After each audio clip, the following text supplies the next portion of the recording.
Hello students, कैसे हैं आप लोग। आज हम क्लास 9 का चैप्टर नंबर 1 स्टार्ट करेंगे। चैप्टर नंबर 1 है हमारे पास मैट्रिसेस एंड डिटर्मिनेंट्स। तो सबसे पहले इसका इंट्रोडक्शन देखते हैं। बच्चों, जो हमारे पास मैट्रिसेस है और डिटर्मिनेंट्स, ये यूज़ होते हैं बहुत ज़्यादा in the field of mathematics, physics, statistics, electronics and other branches of science. इसके अलावा बच्चों ये किस में यूज़ होते हैं? कंप्यूटर साइंस में। ठीक है, आपने जितने टेबल देखे होंगे, अगर आपने क्रिकेट मैच देखा हो, क्रिकेट मैच में जो ओवर्स के अगेंस्ट जो स्कोर शो करवा रहे होते हैं, आपने देखा होगा वो रोज़ और कॉलम्स में शो करवाते हैं। तो जहाँ भी रोज़ और कॉलम्स की बात आएगी, इट मीन्स वहाँ पे मैट्रिसेस को हम यूज़ कर रहे हैं। ठीक है, टेबल बनाते हैं हम। टेबल में एक तरफ हम कुछ और वैल्यूज़ लिख लेते हैं, एक तरफ दूसरी वैल्यूज़। फॉर एग्ज़ाम्पल हम स्टूडेंट्स नेम लिखते हैं और साथ उसके मार्क्स लिखते हैं। तो हमने क्या किया, ये टेबल बना दिया। असल में ये हमने यहाँ पे डिटर्मिनेंट को मैट्रिक्स को यूज़ किया। ठीक है, तो चलिए इसकी डेफिनेशन को स्टार्ट करते हैं। उससे पहले हम देखते हैं कि मैट्रिसेस का कॉन्सेप्ट किसने दिया था। तो बच्चों, आर्थर कैले एक मैथमेटिशियन था। इस बंदे ने क्या किया था, मैट्रिसेस का आइडिया दिया था। और उसके बाद उसने क्या किया था, थ्योरी ऑफ मैट्रिसेस को इंट्रोड्यूस करवाया था। ठीक है, तो सबसे पहले हम डेफिनेशन ऑफ मैट्रिक्स देखते हैं।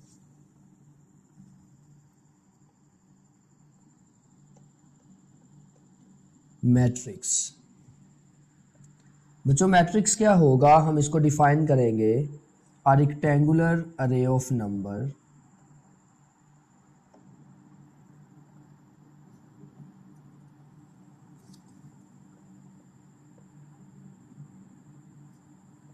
of numbers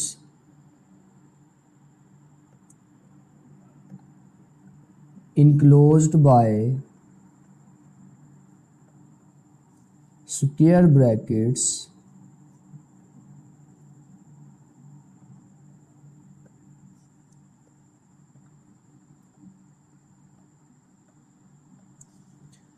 form a matrix।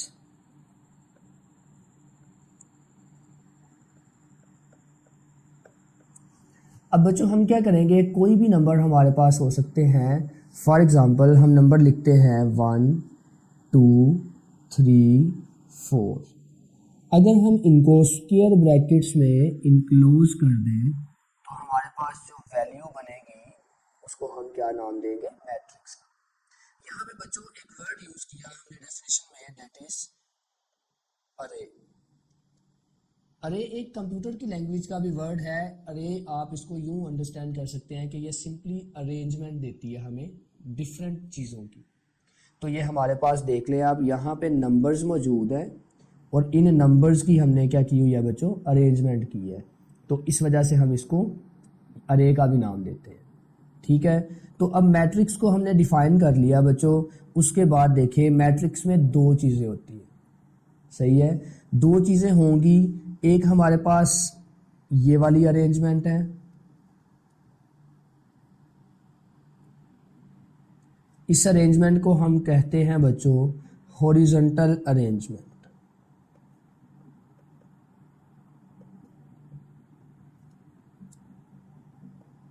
Horizontal arrangement. इसके बाद हमारे पास बच्चों दूसरी जो अरेंजमेंट होती है वो ये वाली है, और इस अरेंजमेंट को हम नाम देते हैं बच्चों वर्टिकल अरेंजमेंट का। इस अरेंजमेंट को हम क्या कहते हैं, वर्टिकल अरेंजमेंट।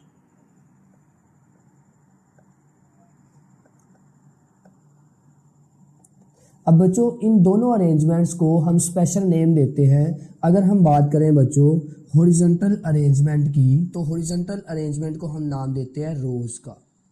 तो हम डिफाइन करते हैं रो ऑफ अ मैट्रिक्स। तो रो ऑफ अ मैट्रिक्स क्या होगा हमारे पास बच्चों, इसको देखते हैं। हम इसके लिए सिंपल सी डिफाइन करेंगे, हॉरिजॉन्टल अरेंजमेंट ऑफ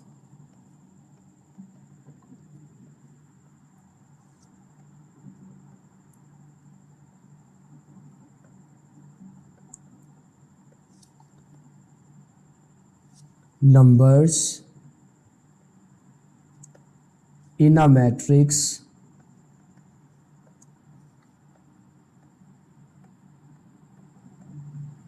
इतना ही हम डिफाइन करेंगे horizontal arrangement of numbers in a matrix. इसको हम नाम देंगे बच्चों रो का। इसी तरह हम डिफाइन करते हैं कॉलम को भी। कॉलम को डिफाइन करेंगे, सिर्फ एक वर्ड का चेंज आएगा, डेट इज हॉरिजॉन्टल। हॉरिजॉन्टल की जगह हम लिख देंगे बच्चों वर्टिकल। तो डिफाइन करते हैं बच्चों column of a matrix.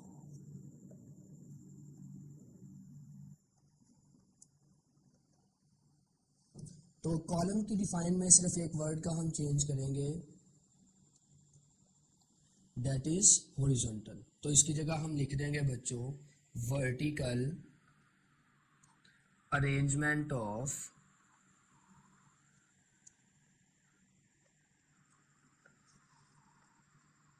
Numbers in a matrix.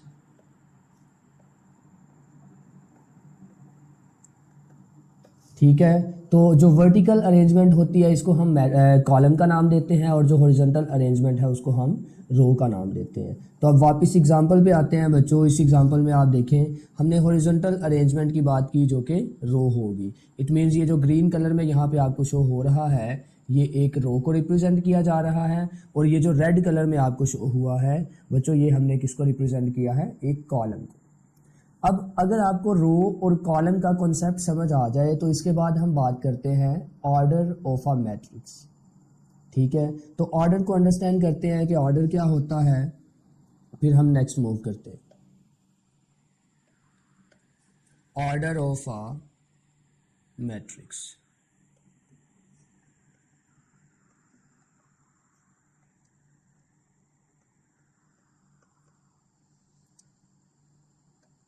बच्चों ऑर्डर हमें बताता है कि कितनी रोज हैं किसी मैट्रिक्स में और कितने कॉलम्स हैं। ठीक है, इसको हम डिफाइन करें तो हम लिखेंगे number of rose, number of rose and columns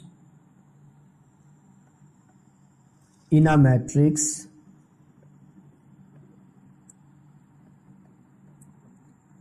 specifies its order।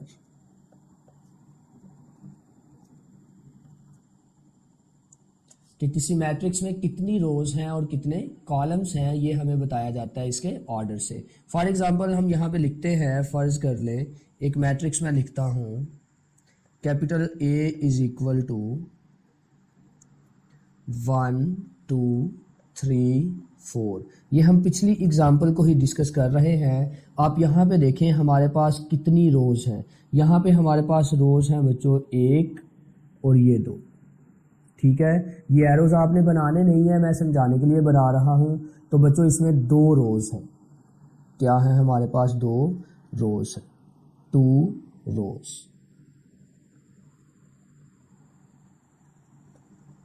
और इसी तरह अगर आप कॉलम की बात करें तो हमारे पास इसमें कितने कॉलम्स हैं, 2। तो एक ये वाला कॉलम है बच्चों, ये जहां मैं एरो बना रहा हूं ग्रीन कलर से, और एक ये वाला कॉलम है। तो इसमें 2 कॉलम्स हैं, 2 कॉलम्स। ठीक है, तो ऑर्डर को लिखने के लिए हम जो फॉर्म यूज करते हैं वो फॉर्म यूज करते हैं बच्चों m/n। ठीक है, अब यहाँ पे m क्या होता है बच्चों, m को भी डिफाइन करते हैं। m होगा हमारे पास नंबर ऑफ रोज। m क्या होगा, नंबर ऑफ रोज, और n जो है ये हमारे पास होगा नंबर ऑफ कॉलम्स।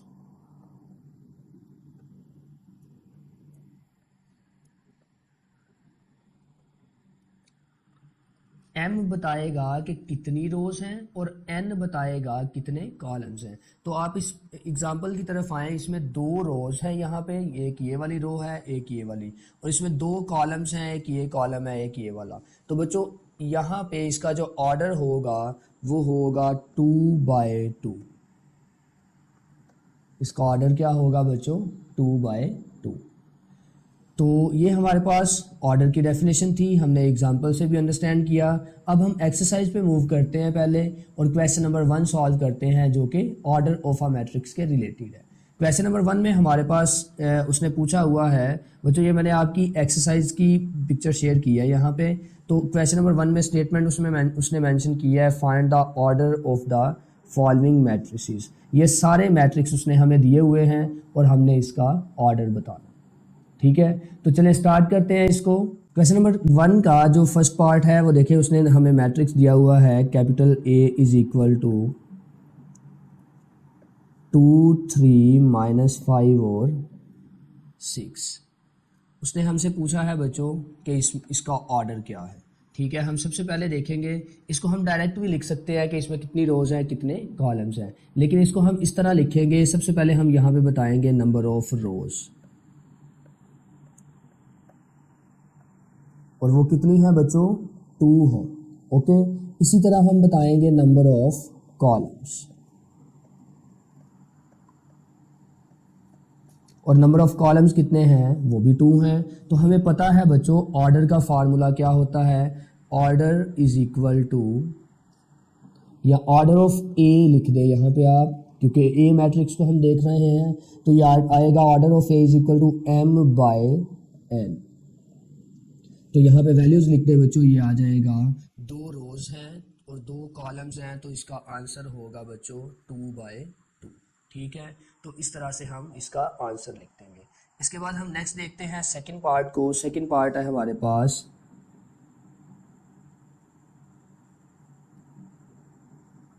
इधर ही हम सॉल्व कर लेते हैं साथ ही। पार्ट नंबर है second, that is value of B. तो बी में भी हमारे पास 2 रोज हैं 2 कॉलम्स हैं, इसको मुकम्मल हम सॉल्व करते हैं।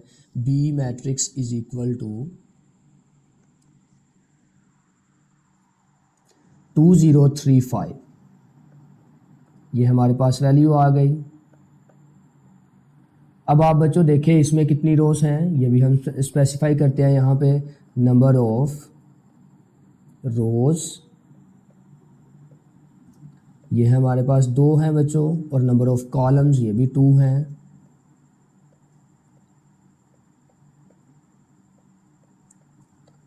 तो ऑर्डर होगा हमारे पास, ऑर्डर ऑफ बी ये होगा हमारे पास 2/2। ठीक है, आप यहाँ देख सकते हैं रोज 2 किस तरह से बन रहे हैं, ये एक रो है और बच्चों एक ये रो। ठीक है, अब जो 2 कॉलम्स मैंने आपको कहा वो कॉलम किस तरह से बन रहे हैं बच्चों, एक ये कॉलम है और एक ये कॉलम है। इसी तरह ए मैट्रिक्स में भी सेम था। नेक्स्ट पार्ट देखते हैं बच्चों। नेक्स्ट पार्ट में हमारे पास वैल्यू है सी मैट्रिक्स के। तो सी मैट्रिक्स है हमारे पास 2 4।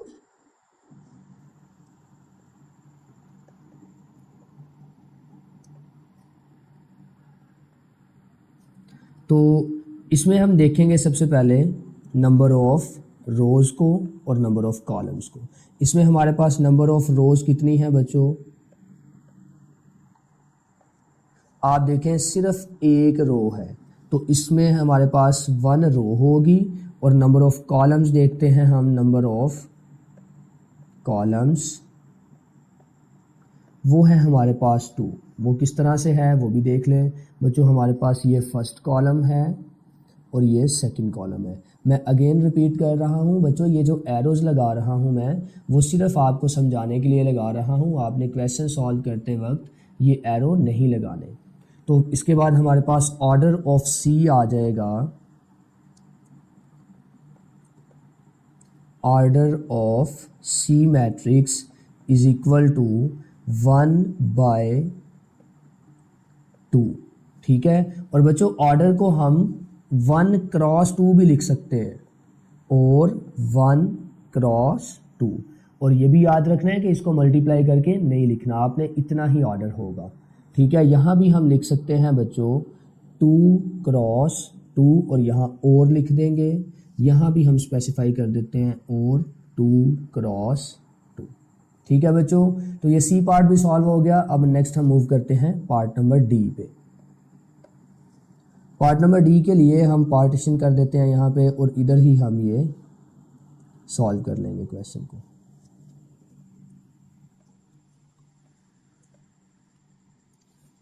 डी मैट्रिक्स है हमारे पास 4 0 6। हम वैल्यू लिखते हैं D matrix is equal to 4 0 6। अब बच्चों यहाँ सबसे पहले हम लिखेंगे नंबर ऑफ रोज कितनी है यहाँ। अब आपने ऊपर वाले पार्ट्स समझे हैं, आपको यहाँ पे आइडिया हो चुका होगा कि यहाँ पे कितनी रोज है बच्चों, 3 रोज है। और नंबर ऑफ कॉलम्स कितने हैं, नंबर ऑफ कॉलम्स में हमारे पास बच्चों है 1, सिर्फ एक कॉलम है इस तरह से। तो इसका ऑर्डर क्या होगा बच्चों, order of D is equal to 3/1, 3 cross 1 भी लिख सकते हैं। ठीक है बच्चों, नेक्स्ट हम इससे अगला पार्ट स्टार्ट करते हैं, पार्ट नंबर ई। ठीक है, वो है हमारे पास अल्फ़ाबेट्स हैं, उसको भी देखते हैं। ई मैट्रिक्स है हमारे पास बच्चों ABCDEF। यहाँ हम क्या करेंगे बच्चों, सबसे पहले बताएंगे उसी तरह से जैसे पिछले पार्ट्स में हमने किया, नंबर ऑफ रोज वो कितनी है हमारे पास, वो है बच्चों 3। ठीक है, इस तरह से रोज बनेगी। ये पहली रो है, ये दूसरी रो है, और ये तीसरी रो है।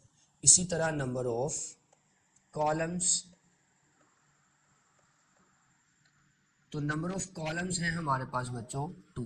तो इसका ऑर्डर क्या होगा हमारे पास, order of E is equal to 3/2। ठीक है बच्चों, इसके बाद हम ई के बाद एफ पार्ट स्टार्ट करते हैं। पार्टीशन कर लेते हैं पहले हम।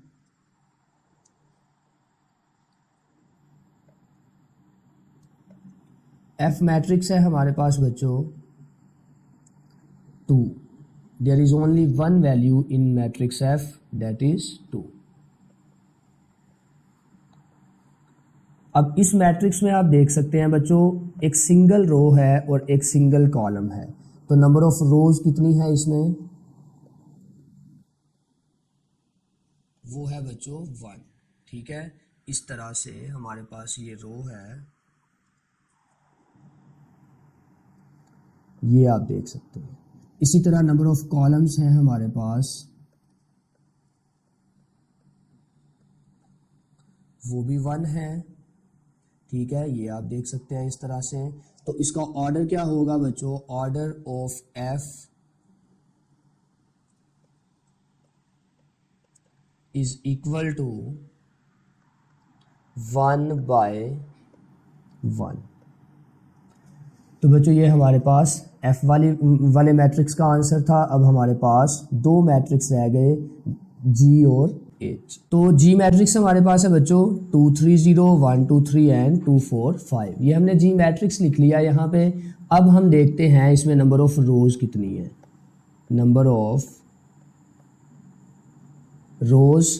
तो आप देखें 3 रोज हैं। ठीक है, फर्स्ट वन, और ये सेकंड रो, और ये थर्ड रो। ठीक है, तो इसी तरह नंबर ऑफ कॉलम्स भी लिखते हैं हम, नंबर ऑफ कॉलम्स, तो वो भी हमारे पास 3 हैं। वो किस तरह से हैं वो भी आप लोग देख लें बच्चों। यहाँ पे फर्स्ट कॉलम, ये सेकंड कॉलम, और ये थर्ड कॉलम। तो नंबर ऑफ कॉलम्स भी 3 हैं। तो इसका ऑर्डर क्या होगा बच्चों, इसका ऑर्डर होगा order of G matrix is equal to 3/3। इसी तरह अब लास्ट पार्ट है हमारे पास एच मैट्रिक्स की तरफ मूव करते हैं बच्चों। एच मैट्रिक्स हमने ये यहाँ पे लिखा हुआ है। यहाँ पे देखें एच मैट्रिक्स में नंबर ऑफ रोज कितनी हैं, वो है 2। ठीक है। इसी तरह नंबर ऑफ़ कॉलम्स देखते हैं, नंबर ऑफ़ कॉलम्स हैं हमारे पास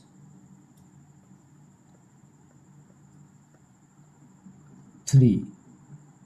ठीक है, या आपको आइडिया हो चुका होगा किस तरह से। ये फर्स्ट रो है, ये सेकंड रो है, और कॉलम्स अगर हमने रिप्रेजेंट करने हैं तो हम इस तरह से रिप्रेजेंट करेंगे, first column, second column and third column. ठीक है, तो हमारे पास 2 रोज़ हैं, 2 रोज़ हैं एंड 3 कॉलम्स हैं। तो बच्चों इसका ऑर्डर क्या होगा, order of F matrix is equal to 2/3। तो स्टूडेंट्स क्वेश्चन नंबर 1 हमारा कंप्लीट हो चुका। अब हम डेफिनेशन देखते हैं इक्वल मैट्रिसेस की, और फिर क्वेश्चन नंबर 2 स्टार्ट करते हैं। तो हेडिंग है हमारे पास डेफिनेशन की, इक्वल मैट्रिसेस।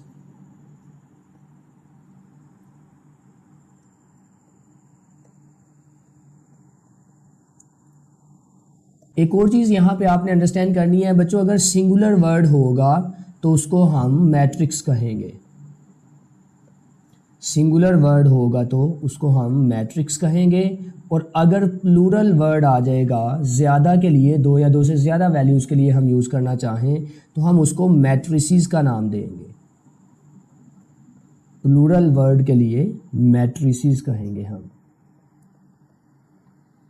तो यहाँ पे हमने वर्ड यूज़ किया है बच्चों इक्वल मैट्रिसेस। इट मीन्स हम 2 मैट्रिक्स को चेक करना चाह रहे हैं कि वो आपस में इक्वल कब होंगे।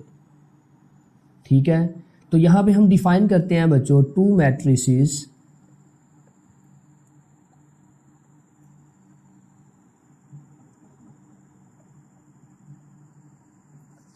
ए एंड बी हम लेट कर लेते हैं, A and B are equal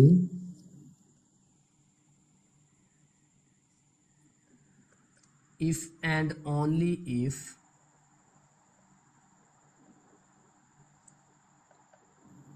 दो कंडीशंस हैं हमारे पास बच्चों। इक्वल मैट्रिसेस के लिए 2 कंडीशन हैं, 2 कंडीशंस हैं। First one is their order is same,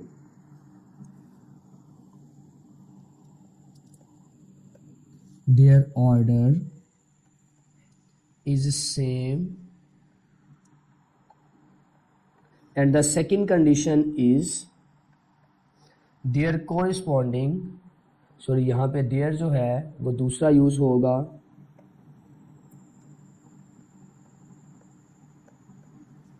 their corresponding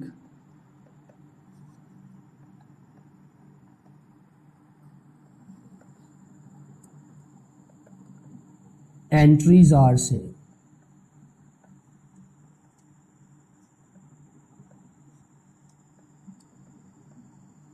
तो ये 2 कंडीशंस हैं, अगर ये सेटिस्फाई हों तो हम कहेंगे कि दोनों मैट्रिक्स आपस में इक्वल हैं। अब फर्ज करें हमारे पास ए मैट्रिक्स है बच्चों,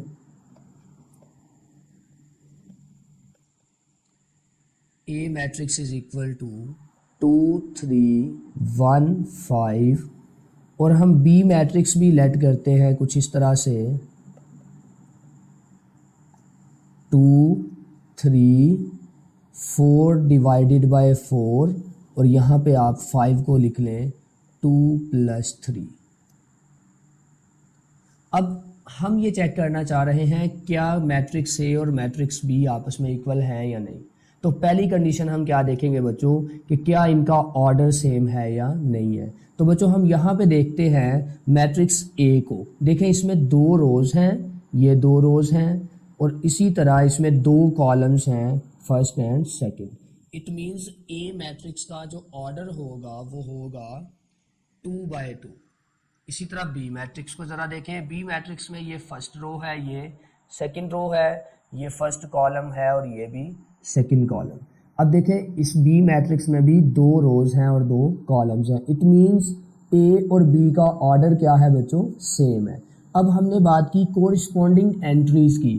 कोरिस्पोंडिंग एंट्रीज से मुराद है, फ़र्ज़ करें हम कहते हैं कि ये जो एलिमेंट है ये इस मैट्रिक्स का फर्स्ट एलिमेंट है, तो इस मैट्रिक्स का ये वाला एलिमेंट क्या होगा बच्चों, ये भी फर्स्ट होगा फिर। तो ये पहला एलिमेंट पहले के बराबर होगा, इसको हम कहेंगे बच्चों कोरिस्पॉन्डिंग एलिमेंट। इसी तरह बच्चों हमारे पास ये अगर हम फर्ज करें 3 को कह रहे हैं सेकंड एलिमेंट ए मैट्रिक्स का, तो बी की तरफ अगर हम आए तो बी में भी ये वाला एलिमेंट जो होगा ये क्या होगा, सेकंड एलिमेंट होगा इस मैट्रिक्स का। तो ये आप देख सकते हैं 2 2 के इक्वल है, इसी तरह यहाँ 3 जो है वो 3 के इक्वल है। अब इधर देखें, यहाँ पे ये वाला एलिमेंट है 1, लेकिन यहाँ पे उसने 4 डिवाइडेड बाई 4 लिखा हुआ है, तो 4 डिवाइडेड बाई 4 को अगर हम सिंप्लीफाई करें तो 4 डिवाइडेड बाई 4 कैंसिल होगी बच्चों, हमें 1 मिलता है। तो इट मीन्स ये जो एलिमेंट 1 है इधर भी इसको सिंप्लीफाई करके 1 मिल रहा है। अगर हम इसको थर्ड एलिमेंट कहें ये वाले को, तो ये जो 4 बाई 4 ये भी थर्ड एलिमेंट होगा। तो तीसरा एलिमेंट तीसरे के इक्वल है। अगर हम इसको फोर्थ एलिमेंट का नाम दें 5 को, तो यहाँ पे देखें 2 + 3 इज आल्सो इक्वल टू 5, तो ये 5 आ जाएगा। तो कोरिस्पॉन्डिंग एंट्रीज भी सेम हो जाएंगी।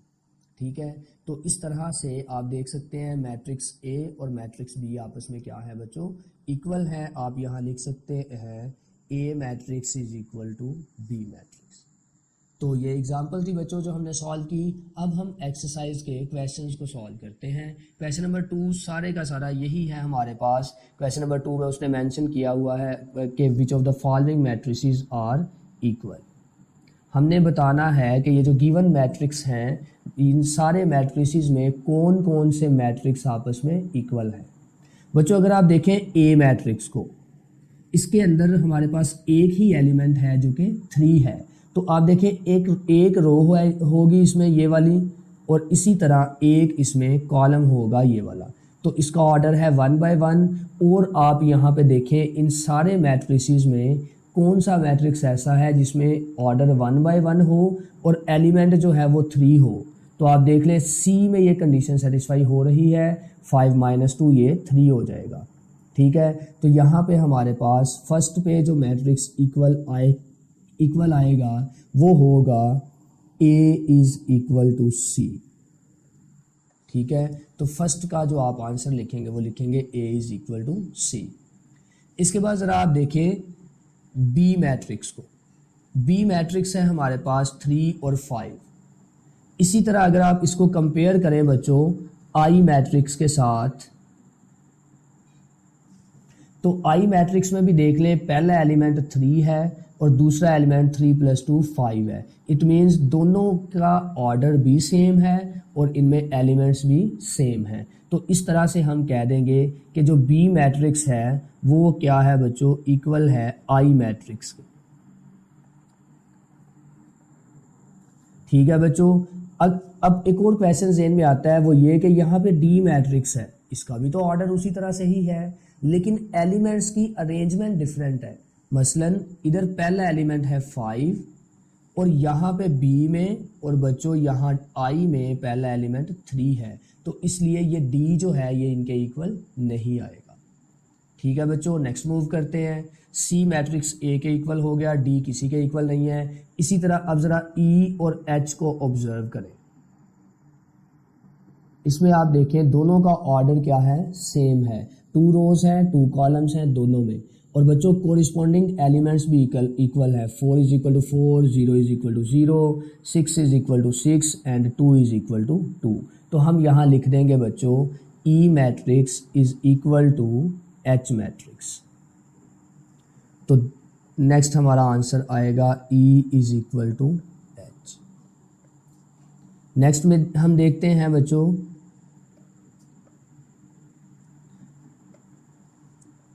हमारे पास नेक्स्ट कौन सा मैट्रिक्स आ रहा है। अगर आप देखें बच्चों एफ को, और इधर आप देखें ज़रा जी मैट्रिक्स को, तो एफ में एलिमेंट्स हैं बच्चों 2 और 6। अगर आप जी को देखें तो 3 - 1 ये भी 2 बन रहा है। अगर आप नीचे 3 + 3 को देखें तो 3 + 3 ये 6 बन रहा है। तो इट मीन्स एफ और जी भी आपस में क्या होंगे बच्चों, इक्वल होंगे। ठीक है, तो ये एफ और ये जी मैट्रिक्स ये भी आपस में इक्वल होंगे। नेक्स्ट हम यहाँ लिख देंगे एफ इज इक्वल टू जी। ठीक है बच्चों, नेक्स्ट हम देखते हैं। नेक्स्ट हमारे पास एफ और जी इक्वल आ गए, एच भी इक्वल आ गया, आई भी हो गया। अब जे मैट्रिक्स को देखें।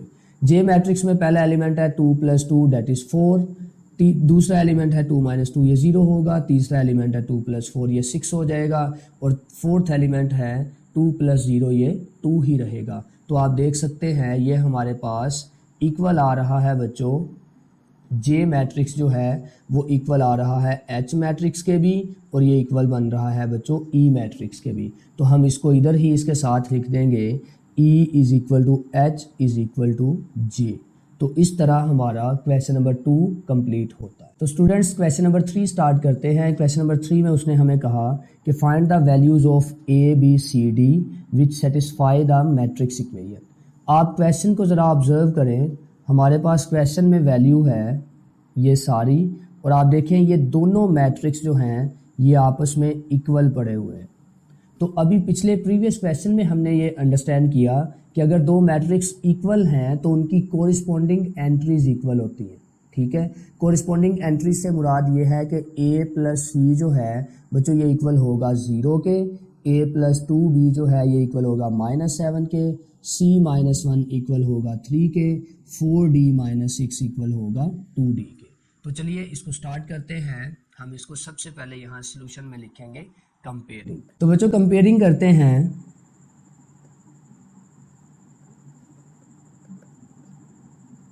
आप देखें a + c इक्वल आ जाएगा हमारे पास 0 के, हम इसे इक्वेशन 1 कह देंगे।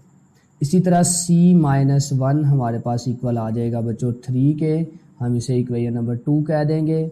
इसके बाद यहाँ पे लिखते हैं हम a + 2b is equal to -7, इसे हम बच्चों नाम देंगे इक्वेशन नंबर 3 का। और इसके बाद नेक्स्ट हमारे पास वैल्यू है 4d - 6 is equal to 2d, इसको हम इक्वेशन नंबर 4 का नाम देंगे।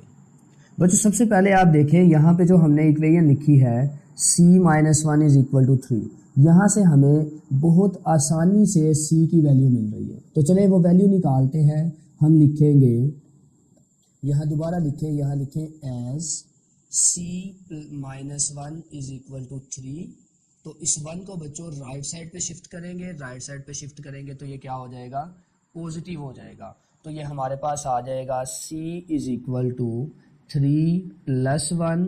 तो बच्चों यहाँ पे हमारे पास c की वैल्यू आ जाएगी 4, c is equal to 4। 4 values हमने फाइंड करनी थी, एक वैल्यू हमने फाइंड कर ली। तो बच्चों c की ये जो वैल्यू 4 आई है इसे हम इक्वेशन नंबर 1 में पुट करेंगे यहाँ पे। तो यहाँ हम लिखते हैं पुट इन 1।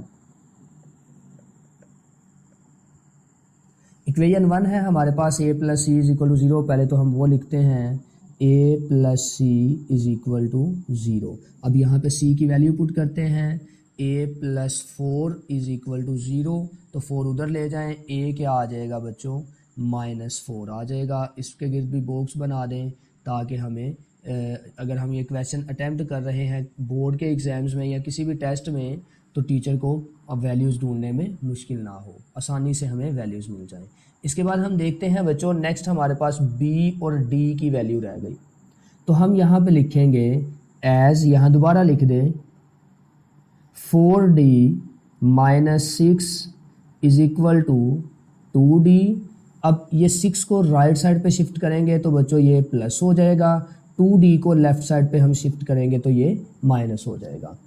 तो ये हमारे पास आ जाएगा बच्चों 4d - 2d is equal to +6। और बच्चों 4d से माइनस कर दे 2d तो हमारे पास क्या बच जाएगा, 2d इज़ इक्वल टू 6। और बच्चों हम माइनस कर रहे हैं तो बड़ी वैल्यू का साइन लगाते हैं, और बड़ी वैल्यू 4 है और उसके साथ कुछ नहीं लिखा तो अंडरस्टूड है वो प्लस में है। तो ये हमारे पास इसलिए +2d आया यहाँ पे।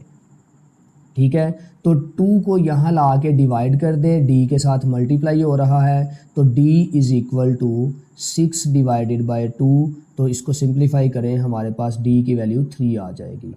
ठीक है, 2 1s are 2 and 2 3s are 6 होगा। हम कैंसिल भी कर लेते हैं तो d की वैल्यू क्या आ जाएगी बच्चों, हमारे पास 3 आएगी। इसके गिर्द भी बॉक्स बना देंगे। लास्ट वैल्यू रह गई हमारे पास b की, वो मिल जाएगी हमें यहाँ से इक्वेशन नंबर 3 से। हम लिखेंगे फ्रॉम इक्वेशन नंबर 3 वैल्यू है हमारे पास इक्वेशन नंबर 3 में a plus 2b is equal to -7, a plus 2b is equal to -7। तो बच्चों हमने a की वैल्यू ऑलरेडी फाइंड की हुई है, यहाँ पे आप देख सकते हैं, डेट इज -4। तो a की वैल्यू पुट करते हैं हम यहाँ पे, तो ये आएगा -4 plus 2b is equal to -7। इस -4 को शिफ्ट करते हैं राइट साइड पे, तो ये प्लस का 4 हो जाएगा। तो बच्चों ये हमारे पास आ जाएगा 2b is equal to -7 plus 4। तो यहाँ से b की 2b आ जाएगा हमारे पास -7 प्लस 4 प्लस माइनस माइनस होगा, बड़ी वैल्यू का साइन आ जाएगा, तो ये माइनस का 3 बचेगा, और 2 इधर मल्टीप्लाई हो रहा है b के साथ, इधर आके डिवाइड हो जाएगा। तो बच्चों यहाँ से हमें b की वैल्यू मिल जाएगी -3 डिवाइडेड बाय 2। ठीक है बच्चों, तो ये हमने चारों वैल्यूज़ फाइंड कर ली जो कि बुक वाले ने हमें कहा था कि a, b, c और d की वैल्यू फाइंड करें। तो इस तरह से बच्चों हमारी एक्सरसाइज 1.1 एंड होती है। नेक्स्ट एक्सरसाइज में मिलते हैं। अल्लाह हाफिज़।